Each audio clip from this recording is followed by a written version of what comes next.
নমস্কার বন্ধুরা, আমিও বাঙালি রান্নাঘরে সবাইকে স্বাগত জানাচ্ছি। আবারও একটা রেসিপি আপনাদের মাঝখানে শেয়ার করতে চলেছি, সেটা হচ্ছে দুধমান কচুর পাতা বাটা।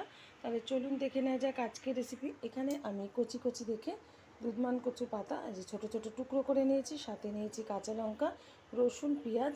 প্রথমে ভালো করে ধুয়ে পরিষ্কার করে নেব কচুর পাতাটা, তারপরে কিভাবে আমি এই রেসিপিটা তৈরি করব সেটা আপনাদের মাঝখানে শেয়ার করব। দুধমান কচুর পাতা বাটার আগে কিন্তু ভেজে নিতে হবে, তার জন্য ওভেনে কড়াই বসিয়ে দিয়েছি কিছুটা সাদা তেল। তেলটা গরম হয়ে গেছে, তেলের মধ্যে দিয়ে দিচ্ছি বেশ কিছুটা পরিমাণে কালো জিরে ফোড়ন।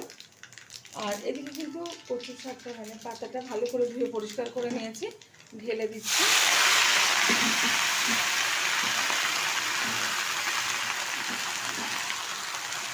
দিয়ে দেবো পরিমাণ মতো লবণ, ভালোভাবে ভেজে নেব। আপনারা এটা সিদ্ধ করে নেওয়ার পরেও কিন্তু তেলে এরকমভাবে ভেজে নিতে পারেন, তো সিদ্ধ করলে কিন্তু ভালো লাগে না, সেই কারণে আমি ডাইরেক্ট ভেজেই নিচ্ছি। অনেকে গলা কুটকুটের ঘরে সিদ্ধ করে নেয়, তো এই কচুর শাকটা কিন্তু পাতাটা গলা ধরে না, সেই কারণে একবারে আমি এটা তেলের মধ্যে দিয়েই ভেজে নিচ্ছি। ঢেকে আমি হালকা আছে ভেজে নেব 5 মিনিট ধরে। ঢাকনাটা তুলে দিচ্ছি।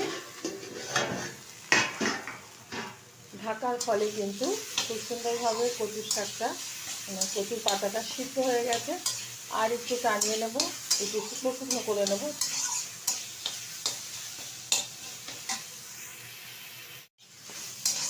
কচুর শাকটা কিন্তু এই যে শুকনো শুকনো হয়ে গেছে।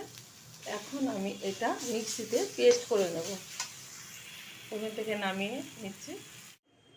কচু শাকটা ঠান্ডা করার পর কিন্তু মিক্সিতে যে ঢেলে দিয়েছি, আর এদিকে কিন্তু এই যে রসুন, পেঁয়াজ আর কাঁচা লঙ্কা পরিমাণ মতো দিয়ে দিলাম।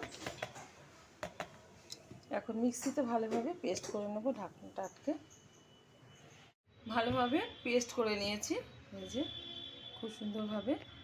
এখন এটা তুলে নেব একটা পাত্রে। আর এটা কিন্তু গরম ভাতে খেতে ভীষণ ভালো লাগে। যদি আমার এই রেসিপি আপনাদের ভালো লেগে থাকে, আপনারা অবশ্যই আমার চ্যানেলটিকে সাবস্ক্রাইব করবেন, লাইক করবেন, শেয়ার করবেন। আর এরকমভাবে মানকচু পাতা বেটে খেয়ে দেখবেন,